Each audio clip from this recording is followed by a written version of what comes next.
Alors attention, ça bouge également sur le terrain des transferts. Naples qui revient à la charge pour un certain Adrien Rabiot. Oh là là, oui, ça fait des semaines que Massimiliano Allegri pense à son ancien protégé au Milan pour le faire venir à Naples selon la Gazzetta. Problème, Ruben Amorim, désormais sur le banc rossonero, ne veut pas lâcher le français. Jerry Cardinal, le propriétaire du club, prend désormais lui-même les décisions sportives et il n'entend pas faire de cadeau à son ancien entraîneur. Le joueur engagé avec le Milan jusqu'en 2028 se penchera sur la question de son avenir après la Coupe du Monde. Olivier, gros coup de Naples. Oui, c'est normal que le Milan AC ne veuille pas se débarrasser d'Adrien Rabiot. C'est un joueur immense, il le prouve encore dans cette... Enfin, d'autres s'en sont débarrassés. Oui, dans cette Coupe du Monde. Après, le Milan AC est qualifié pour la Ligue Europa, tandis que Naples est qualifié pour la Ligue des Champions. Donc ça fait quand même une petite différence. En plus, à Naples, il y a Allegri, qui se connaissent par cœur, ils s'apprécient.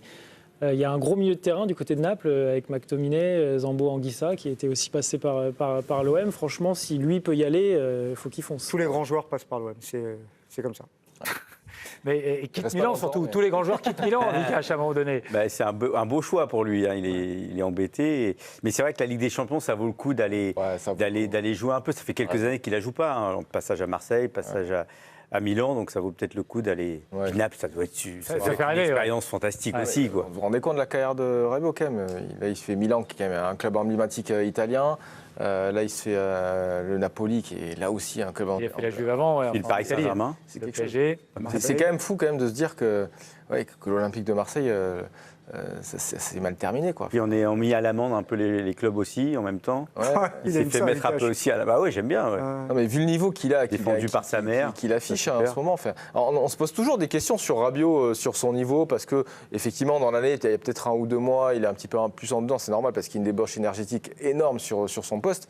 Mais en fait, le mec, il répond toujours présent. Et là, en équipe de France, on en parle peu, mais c'est le taulier de cette équipe de France. C'est limite. Aujourd'hui, on se demande si, dans ce milieu à 2, Rabiot, il est dedans. Est-ce qu'on met Tchouaméni ou est-ce qu'on met Koné? Alors, Rabiot. Vous faites un très bon teasing puisqu'on va en parler dans quelques instants et qu'a priori Didier Deschamps il a tranché, mais en effet il y a un Rabiot et après c'est Tchouaméni Koné et la tendance on vous la donne dans quelques instants. Ne pas Greg, vous inquiétez pas. Magnifique, superbe.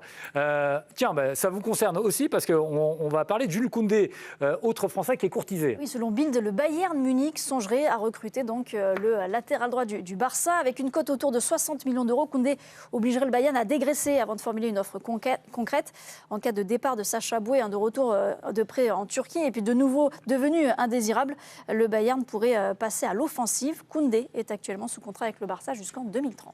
Koundé au Bayern. Charlotte, ça vous inspire ?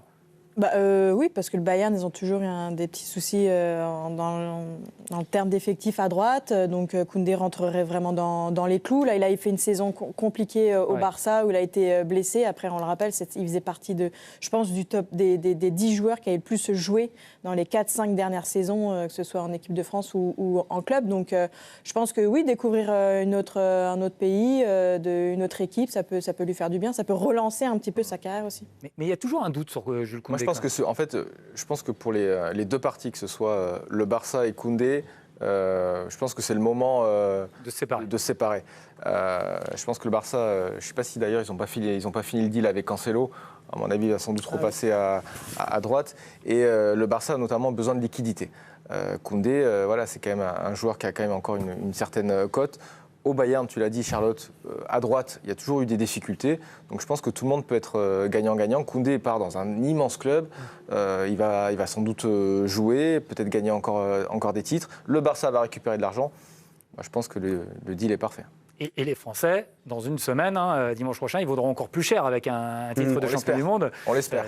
Oui, ça se valorise quand même, ce titre de champion du monde.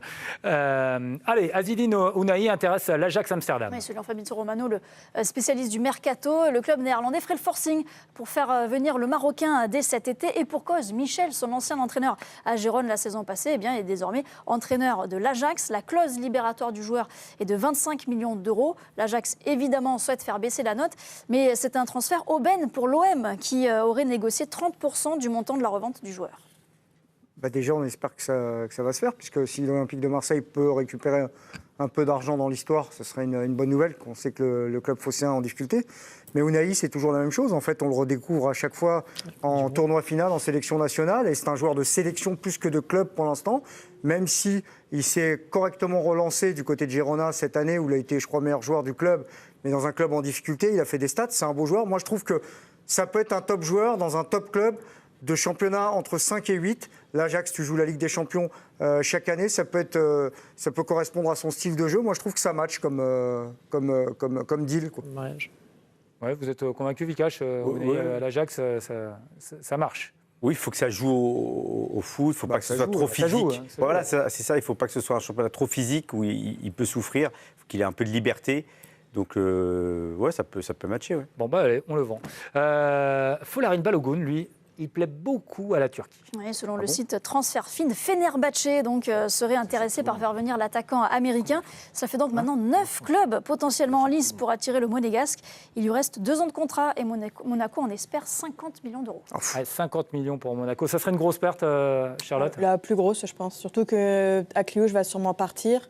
C'est lui qui a tenu la baraque devant, parce qu'on rappelle que Mika Biret était en difficulté cette saison, après le départ d'Embolo aussi du club. Donc Balogun, depuis qu'il est revenu de son épaule, il a été longtemps loin des terrains, mais en fait il est revenu à 100%, et ce qu'il a fait comme saison depuis qu'il est revenu, elle est stratosphérique en termes de stats. Et donc aussi... on ne vend pas, même à 50 millions, on ne vend pas alors ?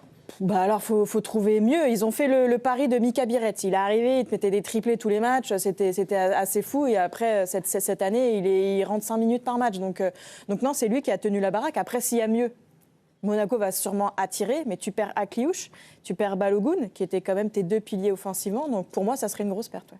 Allez, on termine avec l'avenir de Guéladoué, le frère de Désiré, qui pourrait s'écrire en Italie. Oui, à Milan, plus exactement, où l'Inter a ciblé le Strasbourgeois comme alternative en cas d'échec du transfert d'Adnan Kaylaili, dont la visite médicale se complique. Selon la presse italienne, le Racing réclamerait 25 millions d'euros pour lâcher son latéral droit, à qui il reste 3 ans de contrat. L'AC Milan aussi suivrait le dossier. Club de Vikash, qui surveille ça de près. Guéladoué, c'est un super joueur. Ouais, j'adore ce joueur. Et là, en plus, l'Inter joue à 5 aussi, et donc le même système que Strasbourg, où il est très bon. C'est un joueur, un latéral moderne, voilà, comme Malo Gusto. Alors, l'Inter de Kivu, parfois, est un peu... Il pourrait jouer en équipe de France, Guéladoué ? Pour moi, ouais, il aurait pu très bien avec la Côte d'Ivoire. C'est très bien pour lui. Et il a fait une belle Coupe du Monde. Mais je pense que c'est un bon step pour lui et c'est mérité. Ouais. Bon. Allez, attention, on arrête là le mercato. Évidemment, on en reparle demain, mais parce qu'on a l'information Loïc Tanzi donc sur la compo de Didier Deschamps pour la demi-finale face à l'Espagne. Donc on vous redonne cette information, Loïc Tanzi. Le plateau a envie de réagir, on va faire réagir à chaud, on bouleverse. Tant pis pour le Ballon d'Or, Olivier. Peut-être qu'on dira un petit mot du Ballon d'Or, on verra demain. Voilà, le Ballon d'Or. Quand même, s'il vous plaît. Ça va, quoi. Le jeu, ça sera le 100 mètres. Et puis il y a Antoine Pinault qui arrive avec le petit filet.